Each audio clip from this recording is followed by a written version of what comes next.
Folks, do you remember this clip? The clip heard around the world. The clip that will be following Angel Reese for the rest of her career. As long as her games don't sell out, as long as her games don't attract a good number of celebrities, as long as her games don't have any type of viewership motion, for lack of better terms, as long as all those three facts remain the same, this clip is going to follow her forever. Ever notice how the loudest claims often collapse under the gentlest questioning? Ask someone to back up their bold claims with actual evidence. A Chicago Sky reporter recently asked Angel Reese about her bold statement from last season. People watch women's basketball because of Me Too, and her two-word response has gone viral for all the wrong reasons. I will reveal that uncomfortable moment shortly. The real story lies in the numbers. Is Reese really the draw, or has she just been riding Caitlin Clark's coattails all this time? We'll dive into this hilarious case of foot and mouth syndrome as a reminder not to write checks you can't cash. If you're Team Clark, comment baby goat over baby giraffe down below. Let's go. It's been so long since I've seen this clip, I forgot how arrogant Angel Reese sounded. I forgot how full of herself Angel Reese sounded. I forgot not only how nasty she sounded, the nasty facial expressions coinciding with her answer. You can see it clear as day. It's written on her face. She's disgusted that she's not getting the credit that she deserves. Remember when Angel Reese told the world, "People watch women's basketball because of me, too." That bold statement from last year's WNBA season just crashed into reality in spectacular fashion. I guess the words reality is coming was really meant for Angel Reese. Sorry, young lady. Nobody knows who you are. Nobody would be watching the WNBA additionally for you. This is all about Caitlin Clark. Caitlin Clark is bringing the money to the game, the planes to the game, the TV viewership. The WNBA is on fire because of Caitlin Clark. During the height of her rivalry with Caitlin Clark, repositioned herself not just as a great player, but as a viewership magnet. After LSU's victory over Iowa a couple of years ago, Reese didn't shy away from the spotlight. She embraced it, claimed it, and essentially told everyone she was just as responsible for the record-breaking viewership as Clark was. The narrative she created was crystal clear. Women's basketball needed both of them equally. So Angel Reese was asked about this exact statement, and she decided to duck. Fast forward to a recent Chicago Sky press conference to kick off the 2025 season. A reporter directly asked Reese about that famous claim, whether she still believed people were watching women's basketball because of her, too. Last year, you made a powerful statement saying the reason people are watching women's basketball is not just because of one player, but because of you too. A year later, do you feel like you're Next getting question. Yeah, we'll move on. Thank you. Move on to Zoom. Her response, two uncomfortable words that spoke volumes. Next question. The entire room felt the awkwardness. No explanation, no defense, no statistics to back up her previous boast. Just a swift dodge that revealed more than any answer could have. Now, keep in mind, whoever asked this, and there's people clowning the person that asked this, it was her statement going during the basketball season from last year, and the person's asking for her current feelings on said statement, her own statement. She pulled a next question. She ducked that.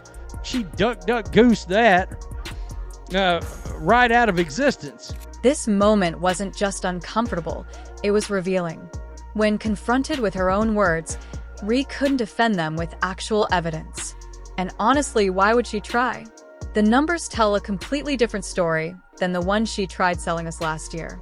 Let's look at the numbers. Last year's average home attendance for the Chicago Sky was a mere 8,000 fans per game. The Indiana Fever. Every game was sold out at Gainbridge Fieldhouse, packing over 17,000 fans per outing. She talked about sold-out arenas. What arenas are selling out that Caitlin Clark isn't playing in? I need to know. I need to know. But the Las Vegas Aces. No, the Las Vegas Aces sell out their season tickets. Tell me somebody who's selling out every damn place they go that's not named Caitlin Clark.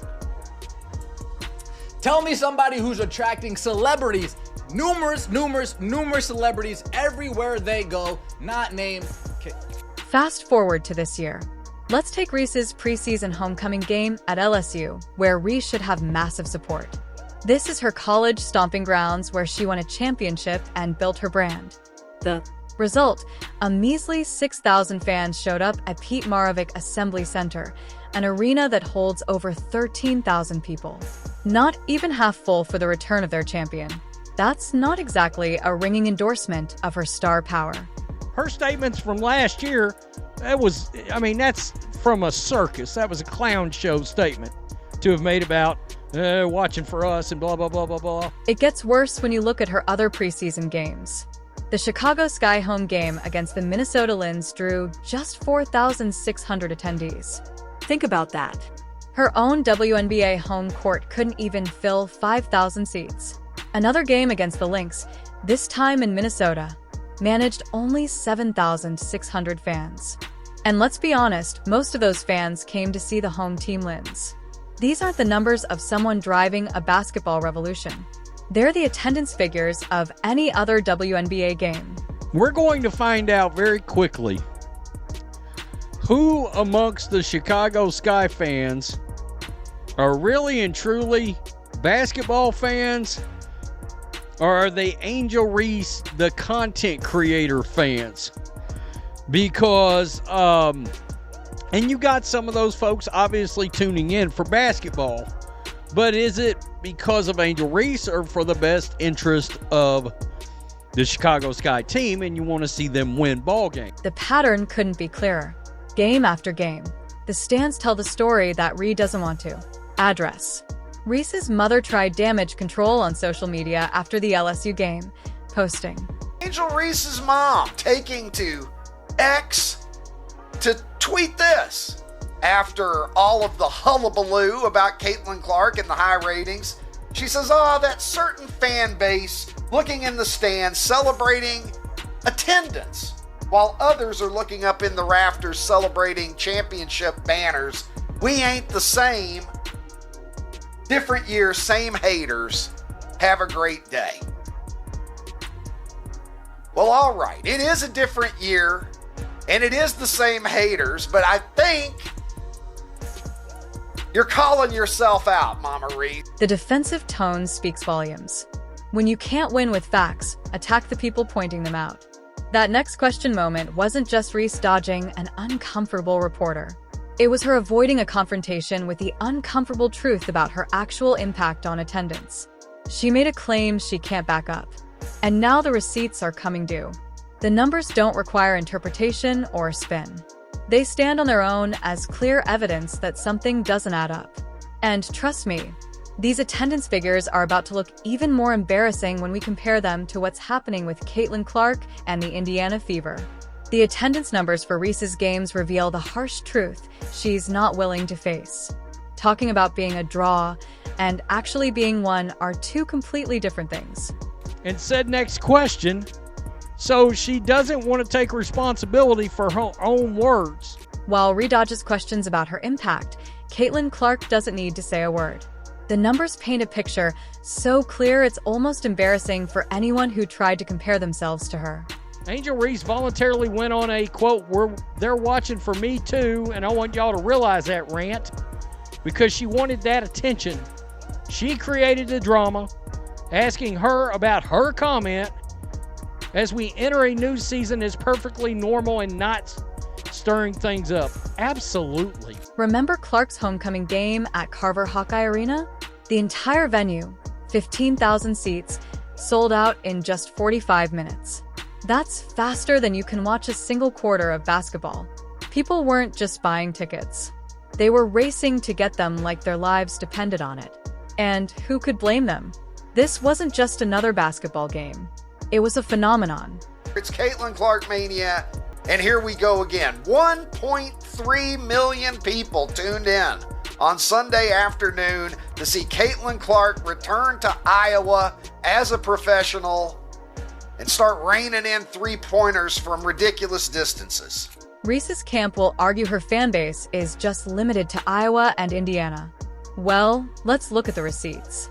Clark's jersey became the second biggest selling jersey in basketball in 2024, only next to the great Steph Curry. And she's not even in the top 10. Clark's the only WNBA player there. Think about that. Caitlyn's moving more merchandise than NBA veterans with multiple championships, including LeBron James. And according to analysts, she's on track to claim the second spot in all-time WNBA jersey sales during her sophomore season. These aren't just good numbers, they're history-making numbers. What about viewership? Tell me everybody who's getting consistently over 1 million views on their basketball games, not named Caitlyn. Oh, okay. And then Angel Reese goes into, I'll be happy to play the villain role. I'll be happy to play the villain, but don't be mean to me. Don't be mean to me. But I'll be happy to play the villain role. Want to see the contrast get even starker? Look at the ticket prices. Preseason games. Yes, preseason games featuring Clark average more than $600 per ticket. That's not a typo. Over $600 to watch exhibition basketball. Those are figures that would make some NBA teams jealous. In fact, that average is the highest ever recorded for a basketball game at any level, including men's and women's college games. Clark didn't just break records, she shattered them.